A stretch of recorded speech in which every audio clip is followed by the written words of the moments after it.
Yeah, yeah, of course. Nowadays, like in Japan, we have to handwrite. yeah, I know that about the special. Yeah. That's like the special the Japanese resume, right? You have to handwrite. What about in Korea? Korea. You can just do it electronically. So. Okay. Yeah, I know in Japan they make you do that. They make you like write your resume and stuff like that. They usually got resume in email. Email. Yeah.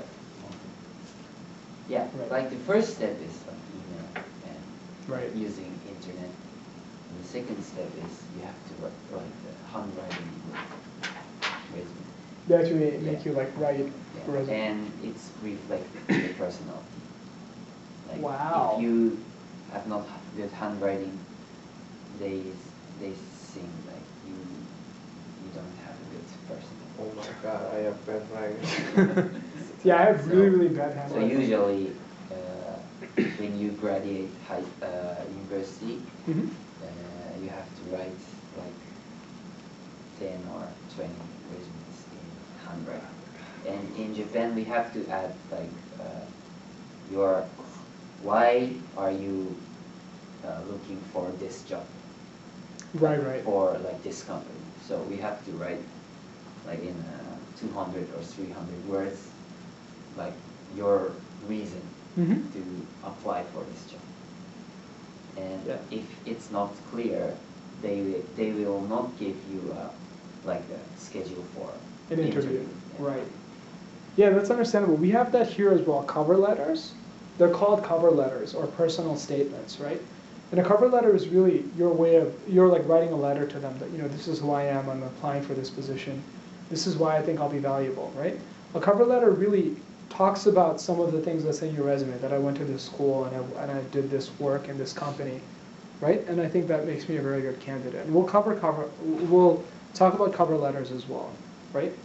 But right now, let's look at some basic rules for a resume. That's really interesting, though, that you guys have to handwrite still in Japan. That's pretty interesting. So resume rules,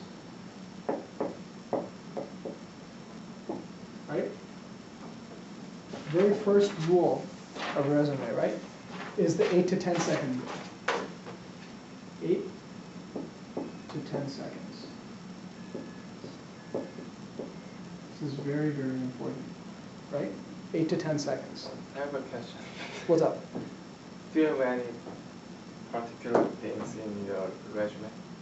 Because your resume have to be significant. Your resume has to have significant things in resume so the interviewer can find you. Oh, this resume is interesting. Well, So I mean, what's the significant parts of your resume is really when you talk about your experience, right? Your work experience, or like the names of the company if you worked for a famous company, or if you went to a really famous school, right? Those are the things that really stand out about a resume. So I would say that it's probably, you don't have to worry, if you're wondering about like making it on like a green piece of paper or something like that, no, it should be standard, like a standard like size paper, like an A4 letter size paper with a standard font size, right? Not too big, not too small, basically. Something that once again is easily readable, because you don't want someone squinting to kind of read everything, right? So it's really kind of, you have to really think about like making your writing concise. But how you make your resume stand out is really making sure it's organized, making sure that like, a lot of it is also about, you know, you could have a really, really well-organized resume, right? But if the only work experience you have is that you worked at a gas station, right? And you want to work for a bank, that's just not gonna work, right? I mean, no matter, like they'll think it's funny more than anything.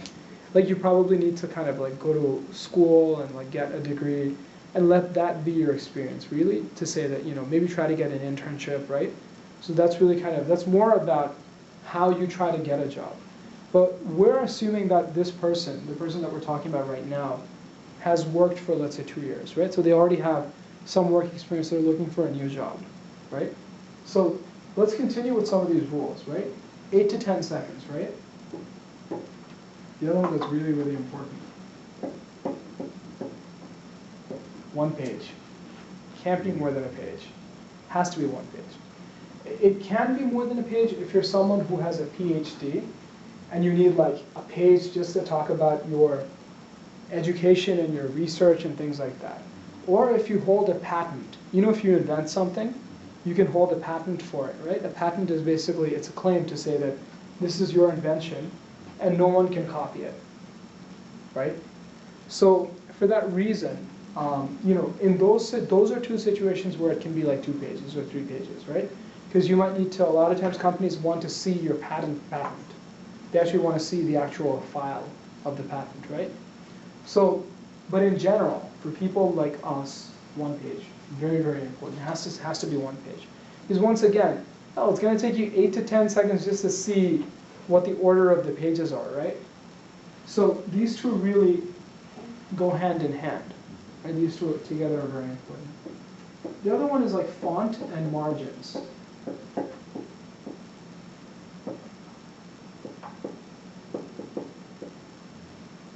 Right? This one's also important. The font is basically like what, you know, it has to be the right size. You know, you're selecting maybe Arial font or Calibri font, right? And the margins, and I'll bring some examples of resumes like next class. But you guys can even Google search like resumes and you'll find a lot of different structures. Font and the margins are basically like, you know, how wide. You know how like when you have a page, right? You know, if you have regular margins, your actual writing space is actually like this much, right? But you can actually, if you know how to use Word, you can actually stretch it, right? So maybe you can keep this height, but you actually want to stretch it out, right? To give yourself more space, right? So you're keeping it 1 page, but you're adjusting the margins, right? And you're adjusting the font. So all 3 of these, right, go hand in hand, right? It means that your resume is concise. The 4th one is really what we talked about, organization.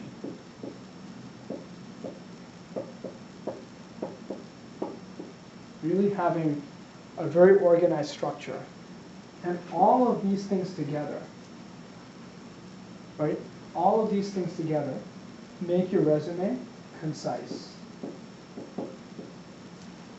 And being concise is probably the most important thing. You could have the best credentials in the world, right?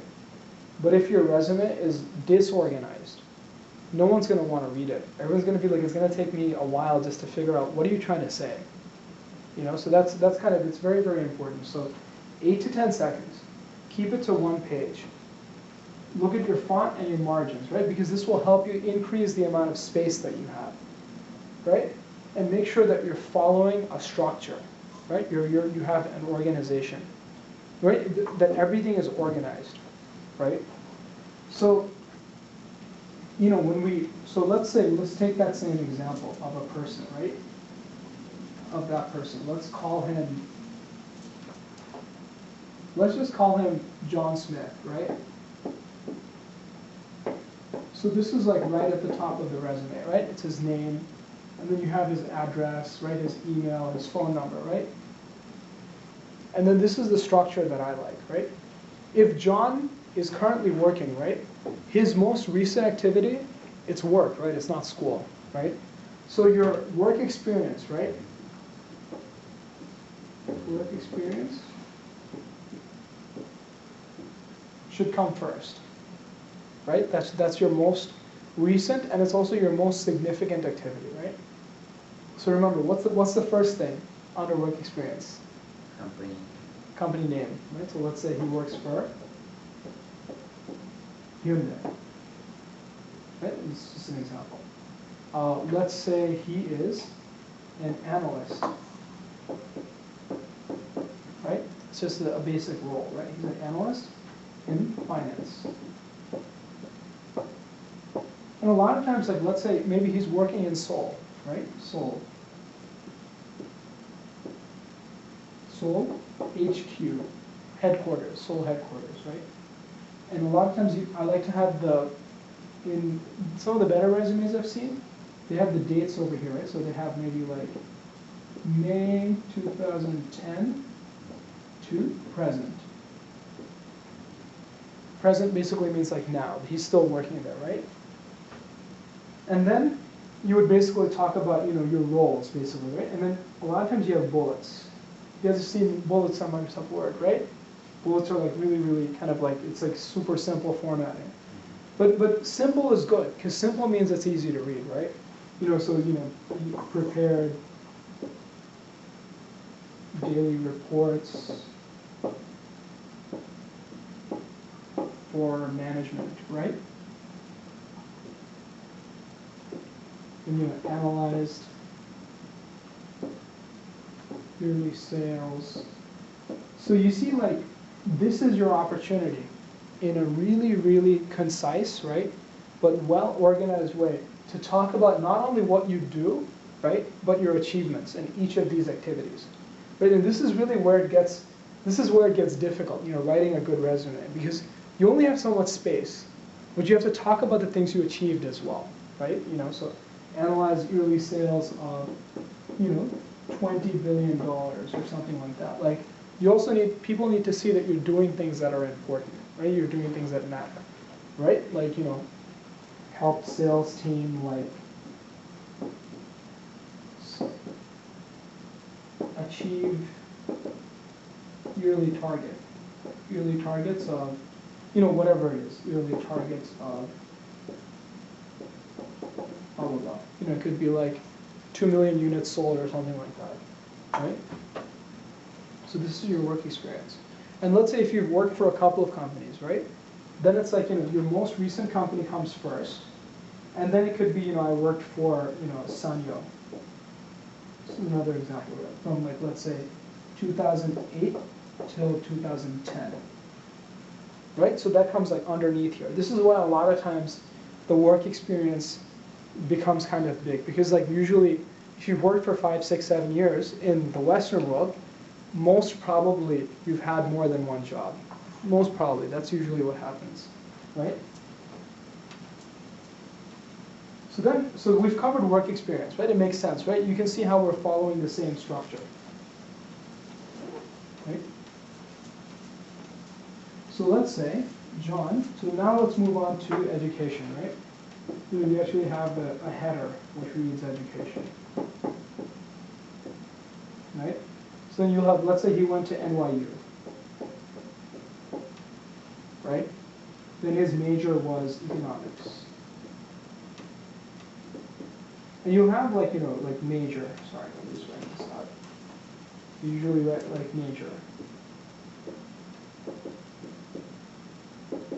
Economics. Right? Then you have like his GPA. Maybe like he got a 3.6 out of a 4, right? 3.6 out of 4, 4.0, right? Then the same way, remember how we had the dates written on the right? We want to keep the same format, right? Because the more the format is the same, the easier it is to look for information, right? It's like a program, you know exactly where everything is. So over here you can just write, let's say May 2008. That was when he graduated, right? May 2008. Anyone who sees that will realize, oh, of course they graduated at this time. GPA at this, and like honors, some scholarship or something. Some scholarship or some type of award, academic award, right? So you see, like, it follows the same format. The name of the institution, my major, how I did, any honors I received, and the date of my graduation, right?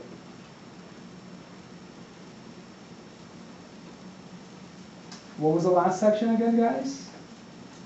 Skills and interests. Skills and interests. Skills and interests. Let's put a couple on here, right? Let's say, we can have like, maybe we put computer skills in the beginning, right? Because you also have to think about, remember how we talked about marketing and consumer psychology in the first week?